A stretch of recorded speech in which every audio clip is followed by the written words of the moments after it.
Chapter 8. The colours around me have shifted, muted, yet somehow more intense at the same time.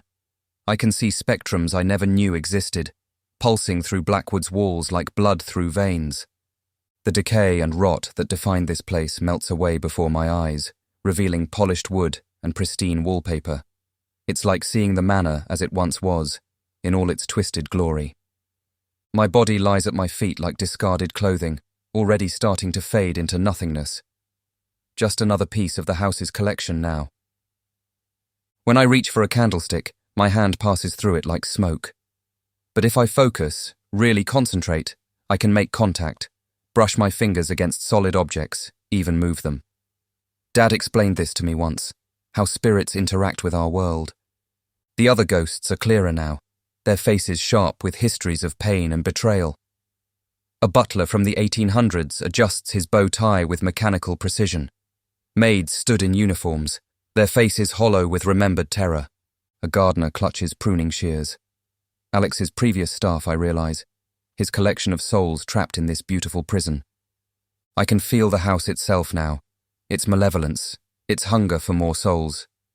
Worse, I feel that same hunger growing inside me. I'm part of it all now. Welcome to your new life, my love. Alex purrs. I can teach you to become more substantial, to walk among the living as if you never died. We can have eternity together. The initial shock of my death is fading, replaced by a storm of emotions I can barely contain.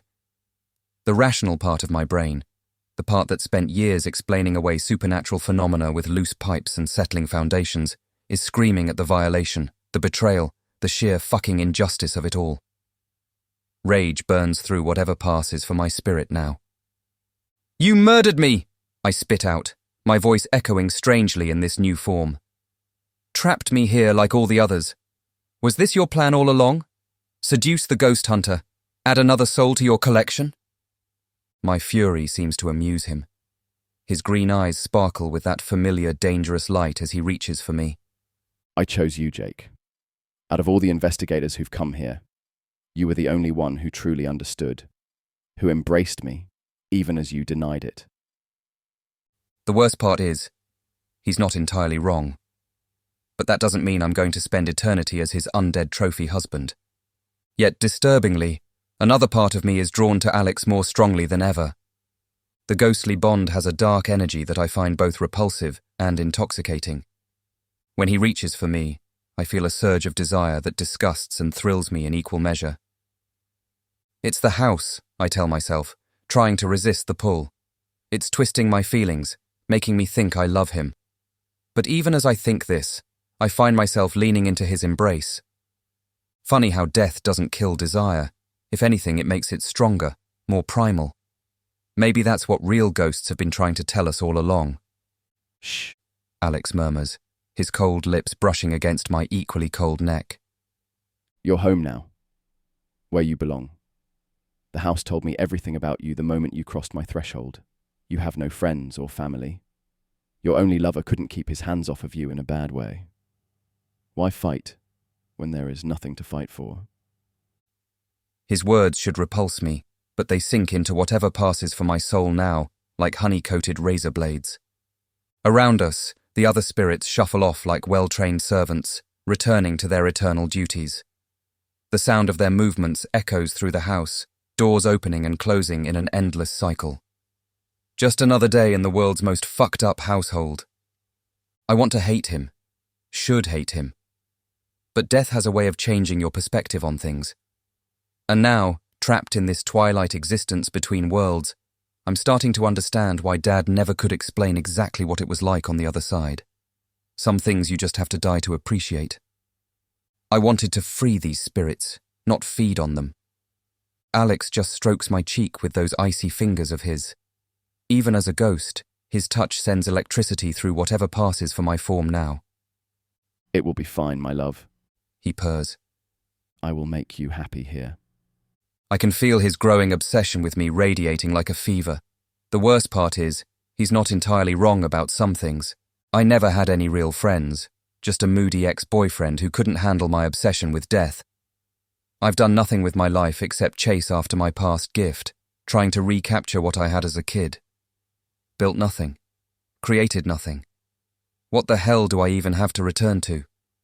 The thought hits me like a punch to the gut, or it would if I still had guts. My anger deflates, leaving behind a hollow resignation that feels worse than dying did.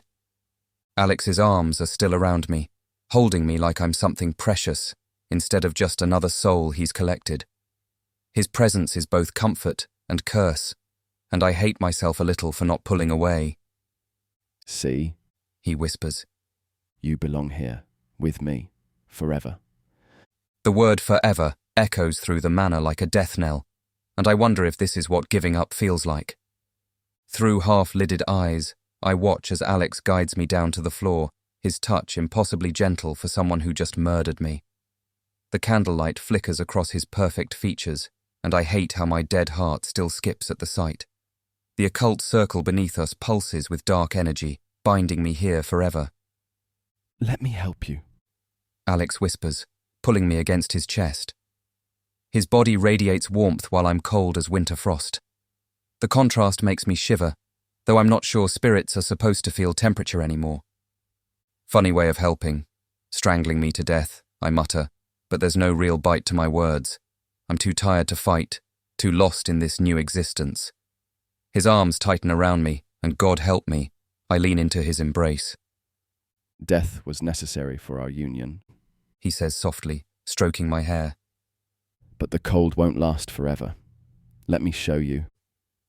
His hand slides to my chest, resting over where my heart used to beat. Energy flows from him into me, dark and intoxicating. I gasp as sensation floods back, warmth spreading through my spectral form like whiskey on a cold night. What are you doing to me? I manage between shuddering breaths. Sharing the house's power, making you whole again. His lips brush my temple.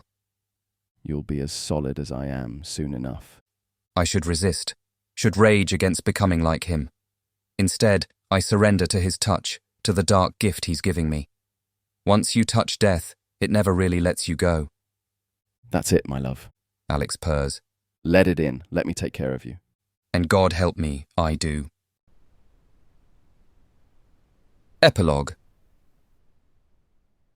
I watch from an upstairs window as a sleek BMW pulls up to the overgrown driveway.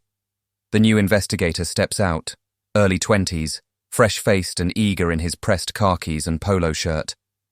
Everything about him screams amateur ghost hunter, from his shiny new EMF meter to the way he keeps checking his phone, probably pulling up spirit photography tips from some paranormal blog.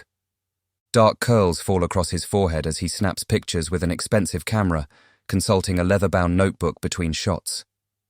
Poor kid has no idea what he's walking into. I can already see Alex watching him, those green eyes burning with familiar hunger. The investigator's here because of me, of course. My van's been gone for years now, towed away after I disappeared. The real estate agent and cops did their wellness check when I stopped answering calls, but they never found a body. Just my equipment scattered across the library floor, a mystery they couldn't solve. The agent never did sell the place. Smart woman. The kid squares his shoulders, trying to look professional as he approaches the front door. The wind picks up, rustling through the overgrown vegetation. To living ears, it probably sounds like whispered welcomes. I know better. It's the house, already tasting its next meal. I wondered if I should warn him, but Alex's arms slide around my waist, his cold lips brushing my neck, and I lean back into his embrace instead. What's one more soul for the collection? Besides, some lessons you have to learn the hard way. I certainly did. He reminds me of you, Alex murmurs, his voice carrying that familiar mix of hunger and amusement. So full of life, so curious, though you were clearly seasoned and looking for death, whereas this boy is some young wet behind the ears whelp chasing money and fame. I watched the kid from our bedroom window, remembering what it felt like to be on the other side of that camera. Fresh meat walking into the slaughterhouse. Christ, was I ever that naive? No, I was worse. I was chasing death, even if I didn't know it then. Part of me wants to manifest right now, warn the poor bastard away. But that wouldn't be sporting, would it? Besides, I've grown comfortable in this twilight existence with Alex. Sure, my radius is limited, can't stray too far from the house, but we've got the local cafe and that dive bar down the road. It's more freedom than most spirits get. Time's a funny thing when you're dead. Could be 5 years since I joined the house's permanent residence. Could be 20. The kids' fancy camera is nothing like the clunky DSLR I used to lug around. Makes me want to get my hands on it, see what new tricks they've packed into that sleek body. I guess material desires don't die with the flesh, or maybe I'm just becoming more like my murderous lover every day. That thought should probably bother me more than it does. I taste death on Alex's lips as we kiss, sending tremors through Blackwood's rotting bones. The front door groans open like a hungry mouth. Showtime. We should welcome our guest, Alex says with that predatory smile I've grown to love and hate in equal measure. His fingers intertwine with mine. This is what we've become, the welcoming committee for Blackwood's all-you-can-eat buffet of souls. Part of me still wants to shout a warning, tell the kid to run before he ends up like me, trapped in an eternal dance with a murderous spectre I can't help but love. But love's funny that way, isn't it? Even when it's toxic, even when it's literally killing you, you keep coming back for more. The house sighs around us, hungry and expectant. And me, I just hold Alex tighter and pray that someday I'll forget I ever had a conscience. Welcome to the family, kid. Hope you enjoyed your last sunset. The end. I would like to give a special thanks to both patrons and Lunar listeners. Thank you so much for your support. It's all going directly into creating more audio content for your listening pleasure. Lunar listeners receive early access to all audio chapters on YouTube. Patreon members receive early access to uncensored audio chapters, along with full audio shorts too hot for Amazon and YouTube.